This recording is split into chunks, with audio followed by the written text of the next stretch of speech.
Assalamualaikum warahmatullahi wabarakatuh. Halo semuanya, selamat datang di video pembelajaran bahasa Indonesia dengan saya Salwa Nurhamila Tuli dan Najibah. Nah, kali ini kita bakal ngebahas satu topik yang cukup seru dan mungkin udah gak asing lagi buat teman-teman. Yuk kita mulai aja. Teman-teman pernah gak sih punya idola? Mungkin itu B.J. Habibie atau Najwa Shihab atau Reza Radian atau siapapun itu yang menurut kalian keren dan hebat banget. Terus apakah kalian pernah membaca kisah hidup mereka dan ngerasa termotivasi? Kayak, wah ternyata dia juga pernah gagal ya, tapi bisa bangkit lagi dan sukses. Nah, kisah-kisah kayak gitu tuh bukan cuma sekedar cerita biasa. Di dalamnya ada pelajaran hidup, inspirasi, dan semangat yang bisa banget kita tiru. Nah, topik kali ini bisa bikin kamu makin kagum sama orang-orang hebat, dan siapa tahu suatu hari nanti kamu juga punya kisah hidup yang bisa menginspirasi orang lain. Jadi, kita akan membahas mengenai teks biografi. Apa sih teks biografi itu? Oke, sekarang bayangkan kamu sedang membaca kisah hidup seseorang. Di situ diceritakan bagaimana masa kecilnya, bagaimana perjuangan dia saat remaja, sampai akhirnya bisa sukses. Nah, cerita kayak gitulah yang disebut teks biografi. Jadi, teks biografi itu adalah kisah nyata perjalanan hidup seorang tokoh yang ditulis oleh orang lain. Biasanya yang diceritakan itu adalah tokoh terkenal atau orang yang inspiratif. Bisa tokoh nasional, seniman, ilmuwan, atau bahkan orang tua kita sendiri juga bisa dijadikan tokoh dalam teks biografi. Tapi ingat, teks ini isinya fakta, bukan karangan fiksi. Jadi ceritanya harus benar-benar terjadi, gak boleh ngarang ya. Terus kenapa sih kita harus belajar teks biografi? Emangnya penting? Jelas penting banget dong.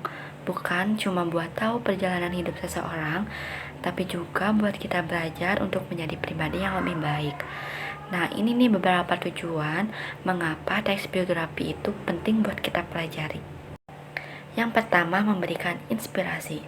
Dari kisah hidup orang-orang hebat seringkali bikin kita mikir, kalau dia bisa, aku juga harus bisa. Dari perjuangan mereka, kita bisa dapat semangat dan motivasi untuk menjalani hidup. Yang kedua, menghormati dan mengapresiasi. Dengan membaca teks biografi, kita belajar menghargai jasa dan perjuangan orang-orang yang sudah memberikan pengaruh besar bagi masyarakat atau bangsa.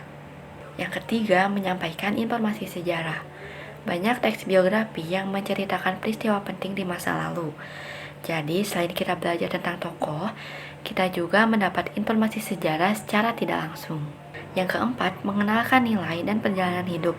Di dalam teks biografi, banyak banget nilai-nilai kehidupan, seperti kerja keras, pantang menyerah, kejujuran, dan lain sebagainya. Yang kelima, mendokumentasikan perjalanan hidup seseorang.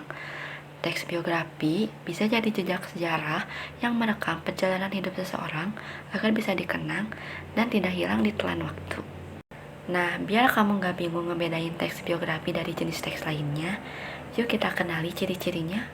Yang pertama, berisi fakta tentang kehidupan tokoh. Jadi yang diceritakan itu kisah nyata, bukan karangan. Mulai dari tempat lahir, tanggal lahir, latar belakang keluarga, pendidikan, sampai perjuangannya, semua berdasarkan fakta. Yang kedua, disajikan dalam bentuk naratif. Artinya teks biografi disusun dalam bentuk cerita, mengalir dari awal kehidupan tokoh, konflik yang dihadapi, sampai pencapaian yang diraih. Yang ketiga, fokus pada peristiwa penting dalam hidup tokoh. Enggak semua diceritakan secara detail, tapi biasanya yang dibahas adalah momen-momen yang bermakna, yang menentukan arah hidupnya, atau yang bikin dia jadi sosok yang dikenal banyak orang. Nah, agar cerita dalam teks biografi enak dibaca dan nyambung dari awal hingga akhir, tentunya ada strukturnya. Yuk kita bahas. Yang pertama, orientasi. Ini merupakan bagian pembuka. Di sini kita dikenalkan dengan tokohnya, siapa dia, di mana dia lahir, bagaimana latar belakang keluarganya, dan sedikit gambaran tentang kehidupannya. Intinya bagian ini tuh bikin kita lebih kenal dulu dengan si tokoh. Yang kedua, kejadian penting. Nah, ini merupakan bagian utamanya. Ceritanya masuk ke perjalanan hidup tokoh, termasuk peristiwa-peristiwa penting yang pernah dialaminya. Bisa tentang perjuangannya, tantangan yang dihadapinya, sampai pencapaian besar yang membuat tokoh tersebut terkenal. Yang ketiga, reorientasi. Ini merupakan bagian akhir, biasanya berisi kesimpulan atau kesan terhadap tokoh. Bisa juga memuat pesan moral atau nilai-nilai yang bisa kita ambil dari tokoh tersebut. Jadi kayak bikin cerita biasa ya, ada pembuka, isi, dan penutup. Tapi semuanya harus berdasarkan fakta-fakta yang bisa bikin kita belajar dari tokoh tersebut. Nah, sekarang kita masuk ke bagian yang sering banget nih bikin bingung, padahal ini tuh penting banget, yaitu kaidah kebahasaan teks biografi. Gampangnya ini tuh kayak gaya bahasa khusus yang sering muncul dalam teks biografi. Yuk kita bahas satu-satu biar makin paham. Yang pertama, kata ganti atau pronomina. Kata ganti dipakai untuk menghindari pengulangan nama tokoh terus-menerus. Biasanya yang sering digunakan itu seperti ia dan beliau. Nah, kata ganti ini tuh menunjukkan rasa hormat terhadap tokoh yang sedang diceritakan. Yang kedua, kata depan atau preposisi. Kata depan ini berfungsi kayak penunjuk arah, waktu, tempat, atau hubungan lainnya dalam kalimat. Contohnya tuh kayak di, ke, dari, pada, untuk, dan lain sebagainya. Tanpa kata depan, kalimat bisa jadi nggak jelas. Jadi kata depan ini tuh kecil tapi penting banget. Yang ketiga, kata kerja aktif. Ini tuh merupakan kata kerja yang menunjukkan tindakan nyata yang dilakukan oleh tokoh. Misalnya kayak belajar, memimpin, menulis, merancang, dan lain sebagainya. Nah, kata kerja ini tuh bikin kita tahu apa aja sih yang pernah dilakukan tokoh tersebut dalam hidupnya. Yang keempat, kata kerja pasif.